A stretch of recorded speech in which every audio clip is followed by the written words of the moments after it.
Hi guys. Right, first of all, I'm going to apologise for two things. One, my accent, it's Scottish. If you can't understand me, I'm sorry about that. Two, I've got a viral infection, so I'm feeling a bit crap. Okay, so on to the iMac G4. Now, I recently seen a video regarding the iMac G4, and it was pretty scathing. The people who done the video basically trashed the computer. They said it was slow, the programming wasn't good, and it was limited. Now, bearing in mind the iMac G4 is going on 14 years old, and they had pitched it up against a newer Windows PC, which I didn't think was a fair contest between the two systems. The iMac G4, let's say, is older. Apple software support is limited for it now, if there's any. Although you can get third-party software for it. So the system was really trashed, and these guys clearly just hated Mac. Now, in its defence, I use an iMac G4. Here's mine's. It is a daily user PC. I use it all the time. It's got an entire iTunes library on it, over 3,000 songs. It does it remarkably well, considering it's 14 years old. And the system itself, yes, it is limited. YouTube videos are, they can jump a bit, they can stall. Like I said, the software for it now it is a bit slower, and it's not designed for modern day standards. However, they're not completely redundant. I use it every day. Like I said, iTunes, email, Facebook. It still has a printer connected to it. It still accepts my iPhone and my iPad. With small software upgrades, it's still a really good computer.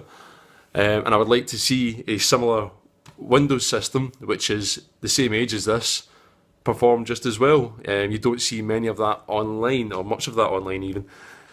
So the test they done was pretty biased, you know. Now they also went on about the design of the computer. I think the design's amazing. It's still, to this day, it's still clean, it's still crisp, it's still fresh. You don't see them anymore. You don't see computers built like this anymore, especially the rear of the computer where the monitor is connected to the dome. Still, you don't get that. It's not that they can't do it, it's just that they won't. It is a remarkable machine. It's basically stood up to the test of time. Mine's is a, let me check, I think it's a 1.25 gigahertz. Let's see, yeah, 1.25 gigahertz. It's running 512 meg of RAM. Now the RAM situation I'm going to upgrade. It won't do much, it'll give it a bit of a kick. Maybe the applications will load a bit quicker, boot sequence, etc. But it's not going to bring it up to any modern day standards at all.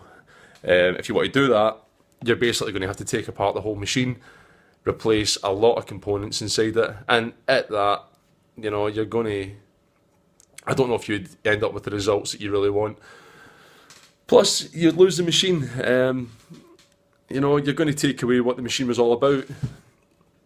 So I don't really think it's worth doing it. At the end of its life, I'll still keep it. It still looks smart. Put it somewhere. People still talk about it when they come in. They don't really see them much anymore. So, the review that I seen, not good. But the computer, I think, has done well. It was radical when it came out. The iMac G3 when it came out was fairly radical. Anyone who remembers the launch of that, Apple really did go all out with that system. It didn't have a floppy disk drive as standard. You had to buy that separate, which was unusual for the time. Floppy disk drives were a standard in pretty much all computers. It came with a CD-ROM drive. So when this came out, Apple took radical to a whole new extreme. The design was just out of this world, and it was praised across the Mac world. And if you're a Mac fan, you'll know what I'm talking about. This machine pretty much set a new standard in how computers were built, the programming, and the capabilities that you could do as a media centre. And I think that's why a lot of PC users don't like them, is simply because they can't run the applications they want, they can't upgrade them the way they want them to. The customization isn't there for these machines. And if you're not into customization, like I say, I'm not a gamer at all. I've got a life. So I'm not really interested in that. I use it for the basic stuff, mostly music, which any Mac will do, even a base model Macintosh now, or iMac, whatever you want to call it, will perform without a problem. So that's just my little thing. I'm going to try and find the name of the video that I've seen. I can't remember the name offhand. When I do, I will add it in a link. But I'm just coming to the defence of the G4 and Mac as a whole. They are extremely reliable machines. They are very well built. The programming, the software, is fantastic. Very, very few faults. And I think if that's what you want in a computer, then yeah, you go with a Mac. If you want to have constant problems and you like customization, you like your games, then it's not going to be for you. So I don't really see the point of the reviews on these computers when people know this is what they are basically for.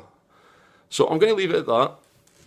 If you get any comments, I'm sure there will be. Usually it's Mac versus PC. Then comment section is down below. And that is all. I'll see you later. Bye bye.